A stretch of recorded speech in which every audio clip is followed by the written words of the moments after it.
దేవుణ్ణి మరచువారులారా దీన్ని ఆలోచించండి. లేని ఎడల నేను మిమ్ములను ఆశీర్వదిస్తాను, నేను మిమ్మల్ని దీవిస్తాను, నేను మిమ్మల్ని బలపరుస్తాను, నేను మిమ్మల్ని గొప్పలను చేస్తాను, నేను మిమ్మల్ని హైలైట్ చేస్తాను అని ఉందా? బా సూపర్ అని ఉందా? మరి ఏమని ఉంది? నేను మిమ్మల్ని ఏం చేస్తాను? చీల్చేస్తాను.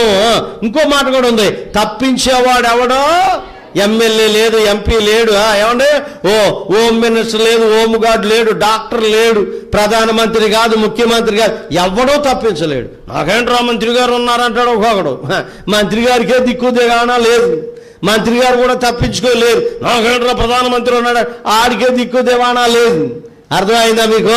రాశాడు దేవుడు. దేవుణ్ణి మర్చిపోతే దేవుడు మిమ్మల్ని చీల్చి వేస్తాడని ఉంది బైబిల్లో, లిటరల్గా ఉంది, చదువుకోండి. అర్థమైందా? దేవుడు చీల్చేస్తే ఇక నువ్వేం చేయలేవు.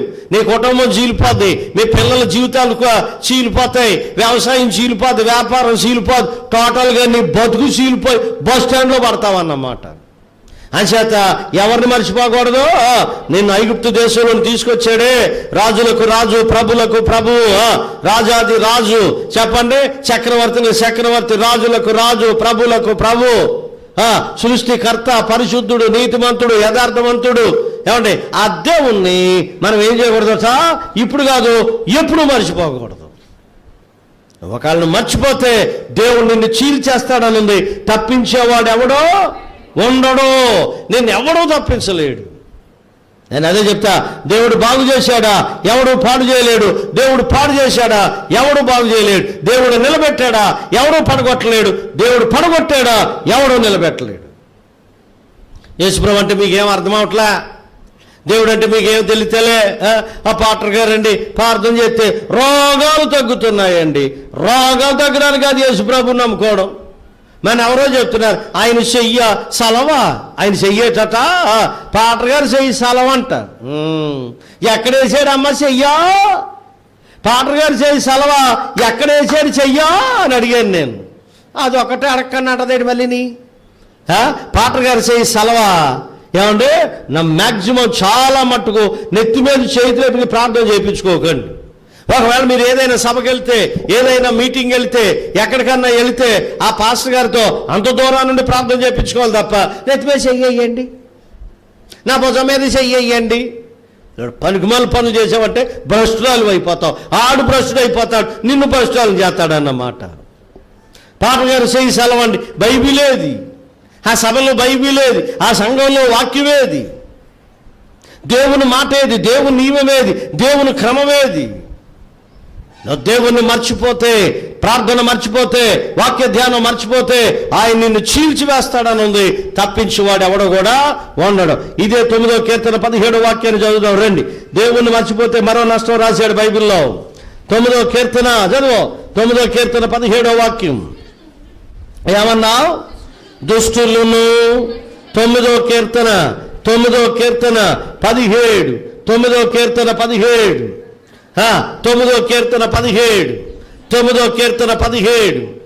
తీయాలి, త్వరగా తీయాలా? తీసేవమ్మ గ్లోరమ్మ, తీయాలి, త్వరగా తీయాలా? 9వ కీర్తన 17.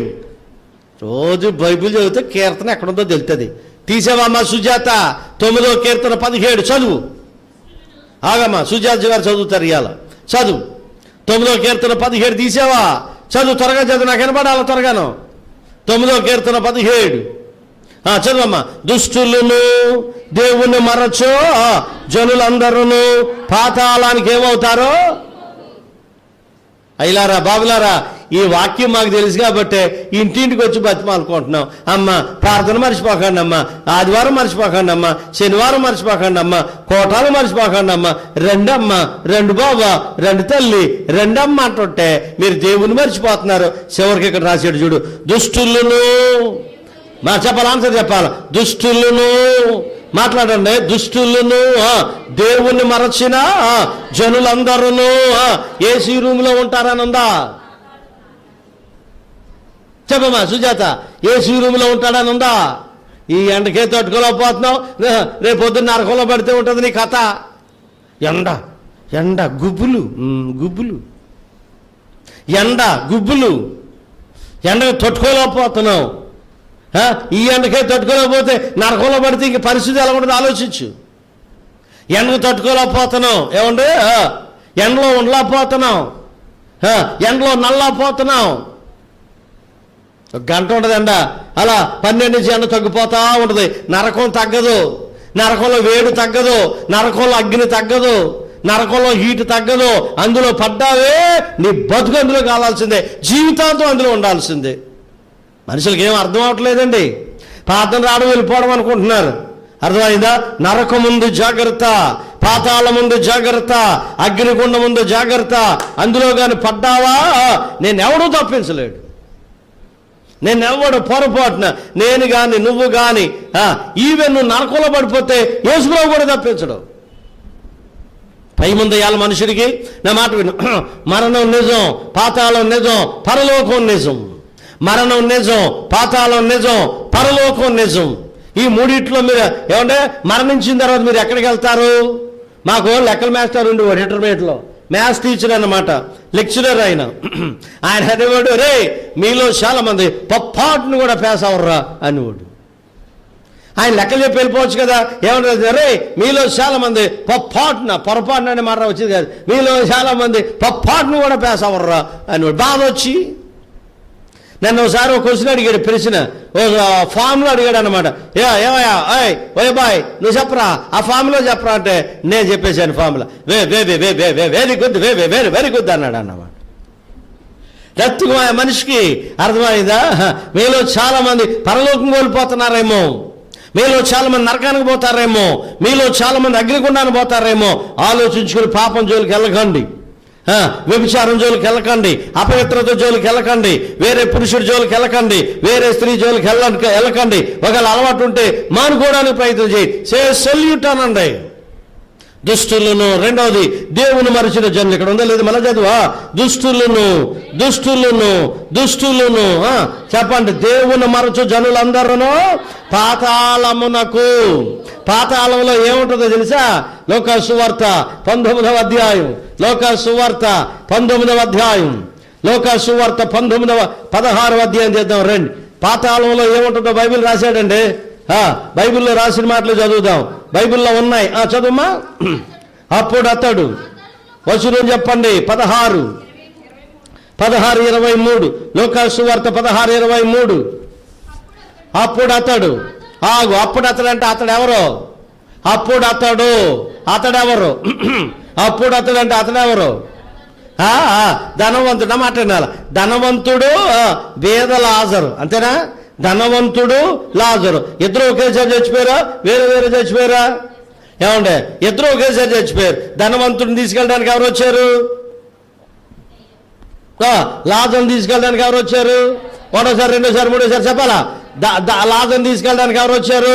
దేవదూతలు వచ్చారు. ఈయన తీసుకెళ్ళడానికి ఎవరు వచ్చారు? నరకపు దూతలు వచ్చారు. లాజర్ని తీసుకెళ్ళడానికి ఏమో తెల్లోళ్ళు వచ్చారు, చెప్పండి. ధనవంతుని తీసుకెళ్ళడానికి ఏమో నల్లోళ్ళు వచ్చారు. అయ్యా బాబు, నా బాబు, నా బాబు, ఇలాగే అందరూ అటెన్షన్గా నాయకే చూడండి, అటు తిరగండి, ఇలా చూడండి, నాయకే చూడండి. అమ్మ కుర్చీలో కూర్చోండి, నాయకే చూడండి, కింద కూర్చోండి, నాయకే చూడండి. ఇగో గుడ్లు అప్పుకోసం చూడండి, నాయకు ఇలా చూడండి. నా జాగ్రత్తగా చూడండి, నాయకు నేను సీరియస్గా చెప్తాను, జాగ్రత్త చూడండి. ఇక్కడ కూర్చొని నేను తీసుకెళ్ళడానికి ఒకళ్ళు వస్తారు. తెల్లవాళ్ళు అన్న రావాలా, నల్లవాళ్ళు అన్న రావా? ఇప్పుడు నువ్వు చెప్పు, నేను తీసుకెళ్ళడానికి ఎవరు వస్తారంటావు? అంటే మమ్మల్ని పాస్టర్ గారు చచ్చిపోమంటున్నాడు, అంతే కదా? నిజమే, చచ్చిపోమంటాడు సార్ అంటే మరి అది నిజమరా? ఆయన ఎప్పుడు అలాగే చెప్తాడు, చచ్చిపోమంటాడు. నేను బతకమంటాను. ఎప్పుడు ఇక్కడే ఉంటావా? ఏదో రోజు ఉంటుంది కదండి, ఉంటుందా? ప్రతి వారికి రోజు ఉంటుంది. ఏమో ఆ రోజు ఎప్పుడు అవుతుంది మనకు తెలియదు. కానీ నేను తీసుకెళ్ళడానికి ఎవరు వస్తారు? గుండె మీద చేసుకు చెప్పు. నా ఇంకే చూడమని అందరిని, మీరు అందరూ నా ఇంకే చూడండి, నా వైపే చూడాలి. మీ గుండె మీద చేసుకు చెప్పండి. నన్ను తీసుకెళ్ళడానికి దేవదూతలు వస్తారన్న వాళ్ళు ఇక్కడ ఎంతమంది ఉంటారంటావు? మాట వరుసగా చెప్పండి. అయ్యగారు నన్ను తీసుకెళ్ళడానికి చెప్పు వెన్నెల, నన్ను తీసుకెళ్ళడానికి, మమ్మల్ని తీసుకెళ్ళడానికి ఎవరు వస్తారో? తెల్లోళ్ళు వస్తారు. మిమ్మల్ని తీసుకెళ్ళడానికి నల్లోళ్ళు వస్తారని సాగని నాకు తెలుసు. ఇందులో చాలా మందికి నల్లోళ్ళే వస్తారు. ఇక్కడికి వచ్చి నువ్వు ఇలా తప్పని కొట్టినందుకు మాత్రాన్ని ఏం వెళ్ళవు. నీ బతుకేంటో, నీ జీవితం ఏంటో, నీ ప్రవర్తన ఏంటో, నీ లక్షణం ఏంటో, నీ నడవడిక ఏంటో, నీ చూపేంటో, నీ మాట ఏంటో, నీ క్రియలు ఏంటో, నీ ప్రవర్తన ఏంటో, బయటికి వెళ్ళాక నువ్వు ఎలా మారిపోతావో, చర్చిలో ఉన్నప్పుడు ఎలా ఉంటావో, బయటికి వెళ్ళిన తర్వాత నీ మాట ఏంటో అన్నీ ఆయన చూస్తున్నాడు. అంచేత నిన్ను తీసుకెళ్ళడానికి ఖచ్చితంగా నల్లోళ్ళే వస్తారు. ఒకవేళ నేను మారకపోతే నన్ను తీసుకెళ్ళడానికి ఎవరు వస్తారో అప్పుడు అతడు పాతాళంలో బాధపడుతున్నాడు అని ఉంది.